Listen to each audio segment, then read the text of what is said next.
এই মিম্বরটার উপরে লেখা, এটা উসমান গনি নিজে বানাইছে। এই উসমান গনির মিম্বরের উপরে লেখা আছে, গেটের মধ্যে লেখা আছে, শাফাআতি লি আহলিল কাবায়ের মিন উম্মতি। আমি কাল হাসরের ময়দানে আমার বড় বড় গুনাহগার উম্মতের গুনাহ দ্বারা আমি পার করে দেয়া। আমরা নবীজির শাফায়াত চাই কি চাই না? চাই কি চাই না? কে কে চাই একটু হাত তুলেন তো। নারায়ে তাকবীর, নারায়ে রিসালাত, নারায়ে রিসালাত। মাশাআল্লাহ। বাবার আবার তাই নবীজির শাফায়াত ছাড়া ব্যস্ত যাওয়া যাবে? উসমান গনির ১ নাম্বার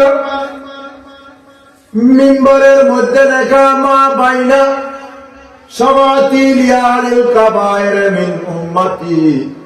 আমার উম্মতের বড় বড় গুনাহগার যারা আছে, এদেরকে আমি শাফায়াত কইরা কাল হাসরের ময়দানে পার কইরা দেয়াম।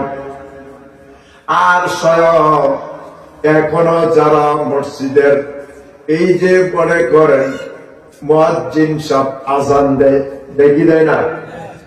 মসজিদের মিনারায় নবীজির জামানায় যে জায়গার মধ্যে বাবা মুয়াজ্জিন হযরতে বেলাল এবং মুয়াজ্জিন সাহেবরা আযান দিত, এখনো মদিনা মুনাওয়ারায় প্রায় 10 হাত উপরে স্টেজের মতো একটা, দেখছেন আপনারা?